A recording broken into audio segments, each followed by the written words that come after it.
This episode of Road to the Race is brought to you by Kia Sarah.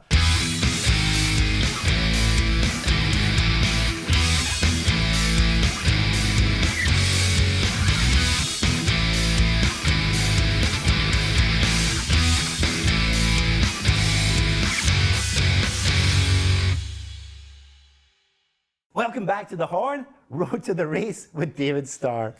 Neil, good to see you, sir. Good to see you as well. Now, we have talked several times about when you were a young lad, going to the workshop with your dad, later on starting to work on cars yourself. But what I've never asked you before is, when you were considering becoming a NASCAR driver, who were the drivers who you were already watching that inspired you to follow that career? Man, Neil, I love that question because there was two of them. My dad worked for the Vita Fresh Orange Juice racing team in Houston, Texas, and they had a guy named Ronnie Chumley. You know, I loved the way he raced as a kid, sitting in the stands, watching the cars go around in circles. Man, Ronnie was tough, man. He was a great race car driver, won a lot of races, and man, I remember the way he stood. I remember everything about as a kid. You know, he was just my first really race car driver hero, and would continue to be my hero for a long time. And then there was another one that was very famous, and he's also from Houston, Texas. His name was A.J. Foyt, four-time Indianapolis 500 winner, Daytona 500 winner. I mean, just probably the world's greatest race car driver ever, A.J. Foyt. And he was from Houston, Texas, and when I got older and can drive, I would go to his race shop, go befriend the people, meet him, go in there and try to see him. I met him a couple times, but he was really my racing idol, you know, because he was from Houston. And he was the all-time world's greatest race car driver. Can I ask you, was he glad to meet with you? Was he personable? What was he like meeting a fan like yourself? Well, you know, when I first met him, first 2 or 3 times, you know, he was a busy man, and as I seen, he brushed me off a little bit, you know, and there were times when I got to talk to him, when I would be at his shop and he was there, and you know, I'd ask him for some advice, and he'd give it to me. And but you know, it wasn't until after I made it as a NASCAR race car driver. I was racing in the NASCAR Camping World Truck Series, and racing here at the Texas Motor Speedway, and I think I qualified second. Started on the front row of a truck race, and when they started the race, I was real excited and hyper, and I jumped the start. I went too early, so I got an advantage, and they penalized me. Yes. And I came back during the race and came back to the lead and was leading the race. Had a couple bad pit stops, fell back, came back to the lead, and I believe with about 15 laps to go, I had a mechanical issue with the engine, broke a valve spring, which we lost a cylinder. We needed all 8 cylinders, and we only had 7. And we fell back, I don't know, we finished 20th or 19th, whatever it was. And the next day at Texas Motor Speedway was an IndyCar race. And one of AJ's employees came over and said, "Hey, Mr.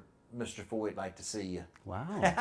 It was kind of a cool deal, you know, and I remember John Sturbin was working for the Fort Worth Star Telegram, and he was with me at the time, and he said, "Can I join you?" You know, I said, "Well, sure." You know, so the guy took me over to AJ's trailer, and I was going to go up and see Mr. Foyt, and I was nervous, and I told John Sturbin, I said, "You ought to wait here." And man, when I went up and met AJ, he was just so gracious, and he said, "Man, we were pulling for you last night." Good. And he said, "I've been watching you for years since you're from Houston," and he said, "I'm proud of you. You made a name for yourself." Yeah, it was pretty cool coming from your childhood hero, you know.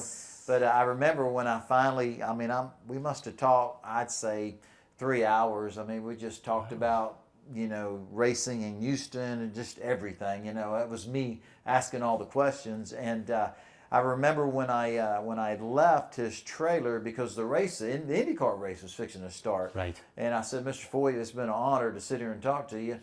And he said, "Well, come," you know. I said, "Well, hey, I'll let you do your thing," you know. Yes. And when I walked out of the back of AJ's trailer, John Sturbin was there, and he said he was still there 3 hours later, you know. And he said, "Hey, what's it like?" You know, he knew I was a big AJ Foyt fan, and I said, "Hey, man, I've been talking to God for a long time, and he finally spoke back to me." That was kind of my description. And so that was kind of a cool thing. But man, Ronnie Chumley and AJ Foyt were really my racing heroes. But that conversation with AJ Foyt must have worked well, because you went on to win the Camper Truck Series several times, did you not? Yeah, I did, but you know, it's just, you know, having somebody having somebody like him acknowledge that they even knew who you were and watched you race was pretty cool deal, you know. And I went on to run a couple races for AJ Foyt, and probably could have drove for him more, but you know, I was employed by other people at the time, and so that didn't work out. But he was turned out to be a great friend, a great mentor. Good. And you know, and when he spoke, everybody listened, you know. And he would speak a lot about me, about, you know, the future in the sport. You know, people would ask him, hey, what do you think about these different drivers? And he would say, you need to pay attention to the Starr kid, he would call me. All right. And it kind of puts you on a map when somebody like that mentions your name. So he really did a lot for me, but it was cool being able to race 2 races. I think I drove 2 races for him, which was amazing. I want you to know that many people want to mention my name. It's just that no one can pronounce it. Well, I can pronounce Neil fine. You can. Dude, I love it. Thank you, David. Thank you. So, David, are there other NASCAR drivers you feel have influenced you over the years? Well, I don't know if it's, you know, you have some guys that you looked up to, that you race with, that, you know, Mike Skinner was a good friend and somewhat of a mentor. We were hard competitors, man, on the racetrack. We raced hard. Oh, wow. But he was teammate with Dale Earnhardt Sr. And, you know, Mike raced in the truck series with me. He was actually a teammate of mine, you know. He has a lot of knowledge, a lot of wealth of information, and we were really close. And, you know, the ones that I raced hard with that you wasn't close with, but that, you know, you knew them all, but you know, there's just 1 or 2 that you really were close with and picked their brain, and because they've been doing it a lot longer than you have, right. and their successes, but all in all, I'd say it was Mike Skinner was a good mentor to me, good competitor. Good. Generally speaking, do you find that NASCAR drivers are happy to share information with other up-and-coming NASCAR drivers? Well, I think a lot of them are, you know. Maybe it's changed now. I like it when a lot of these newer kids come up to you, they ask you questions about this and that and this racetrack and sponsors, and you know, it's a little bit of a sign of respect, you know. They don't all do that, but I like to share some of my knowledge with some of the new kids coming up, you know, and not that they need it, but when they ask, it's kind of humbling that they would come ask another competitor, but it's kind of cool. Yeah, isn't it curious? You know, the time for me always passes, you know, really quickly. But you're now the mentor. You're now the elder statesman, if you like. Yeah. Absolutely, and it's amazing how time flies. You can see it in our kids. You know what I mean? Yes. But you know, I was once the young guy in NASCAR. Now I'm the elderly one. You know, but you know, that passion, that burning desire, still burns hot in me. And yes. and people say, hey, when are you going to retire? You know, it's like, I'm not No. retiring, you know, not until I feel like that I'm slowing my team down. I can't drive the car like I once could. And when those things start happening, then it's time to reconsider what you're doing. But man, I love it. And even though I'm the elderly one out there, you wouldn't know that by my performance. Absolutely not. And these days you're talking about, they're still a long way away. Let's take a moment and I'll ask Karen to hand me today's questions that we've had from the audience. And please, everybody, keep sending them in. Thank you, Karen. Okay. First question today, David, is from Jason in West Virginia. What actor should play you in a movie? Tom Cruise. Tom Cruise, yes. Yeah. You feel it hanging off the side of an aircraft as it takes off? Well, you've been a race car driver, very adventurous, you know, a lot of energy. I don't know, Tom Cruise kind of fits that. You know, he was the main actor in a racing movie, Days of Thunder, you know. Yes, so I guess, you know, to answer your question, that one that came to mind pretty quick for me. Tom Cruise is a similar age to you, but also fit just like you are, so great choice. Great choice. Well, thank you. Can that be an outtake? Here's another question from Jason again. Do you have any superstitions? I really don't. You know, I don't have any superstitions. You know, I'm just thinking here for a second, and I really don't. Nothing really. No, walking under ladders, things to do with black no, cats. I don't have any superstitions I mean, at all. The salt over the shoulder. Nope, No, nothing like None. that. Yeah, a lot of drivers won't drive a car that's green.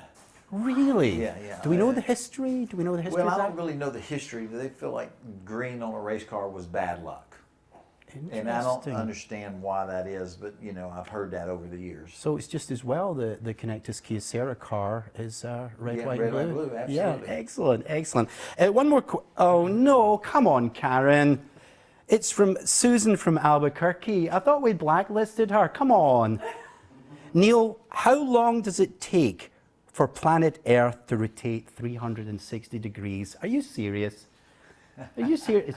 It's 23 hours and 56 minutes. So there, right? She's blacklisted. Right, moving on very quickly. David, you mentioned Bobby Daughter before. He influenced you positively as well, did he not? Well, Bobby was you know, I watched Bobby when I was a younger kid wanting to be a NASCAR race car driver. And the name Bobby Daughter, it was that Bobby Daughter, you know, and I've heard of his dad, Bob Daughter. And one thing special about Bob Daughter, he was an ARCA champion, another form of NASCAR, but it was it's a stock car race car, but it was the ARCA series. And Bobby Daughter was like a 4 or 5, he won 4 or 5 championships in the ARCA series. But what was special about Bob Daughter, Bobby Daughter's dad, he had a hook on his hand. He didn't have a hand, and he had a hook. Really? And he raced, and I think the hook was on the right hand, and he could race a car really good having a hook as a hand. And that really made him special. And I've read that about Bob and knew his history and watched Bobby Daughter race for a long time. And then when I made it as a race car driver, meeting Bobby, and then Bobby retired after I was a NASCAR driver. So I raced against Bobby some, and then he became a team owner. And ironically, I drove for him years later in the NASCAR Truck Series. But what a great guy, has a wealth of knowledge on the sport from a driver's standpoint. Now he's an owner in NASCAR. But what a great guy. He's had a longevity in the sport, and really just a neat guy. I like him a lot, and I love racing for him. Yeah. Is there anyone else that comes to mind that's... Oh man, you know, my parents, you know, your parents, my parents. I mean, most people, you know, the influencers in your life, your parents, you know, they teach you right from wrong, dignity, hard work. Yes. You know, just you know, they guide you and teach you, and you know, you learn a lot of that from your parents, and I learned a ton of that from my parents. And then, you know, talk about my Uncle Mike. Me and my wife bought Team Texas from my Uncle Mike. Yes. He was a big, you know, had a lot to do with influencing me in life, you know what I mean? And, you know, he did a lot for me when I was a little kid. My dad did, my uncle did, and they always said, hey man, you step out of line and we ain't gonna do any of this stuff for you.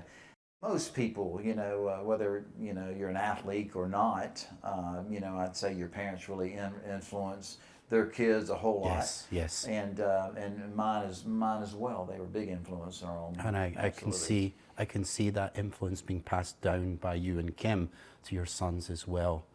Sometimes it's tough love, Neil. You understand that. You got 2 boys, but you know you got to raise them right. You know what I mean? There's right and wrong. You want them to grow up and be, you know, outstanding young men. And sometimes at home we got to give them that tough love. But you know, you try to. They didn't give us a handbook when they were born. No, we don't. So we just do the best we can do, and hopefully it all turns out good. We sure do. You talked about my dad, who's retired now, but you know, Mike is my dad's brother, and man, he don't stop working, you know, and just like me, I got a lot of that in me. I just want to work, be successful, take care of your family, race hard, win races, and have great partners like Kyocera and Connectus. I mean, what an honor that is. But man, just hard work, you know, hard work always pays off. There's no, the recipes for success is just determination and hard work. David, really appreciate your insight. Thanks for talking with us again. Thanks for having me, Neil. Okay. All right. And we'll see you all next time on The Horn, Road to the Race. Take care now.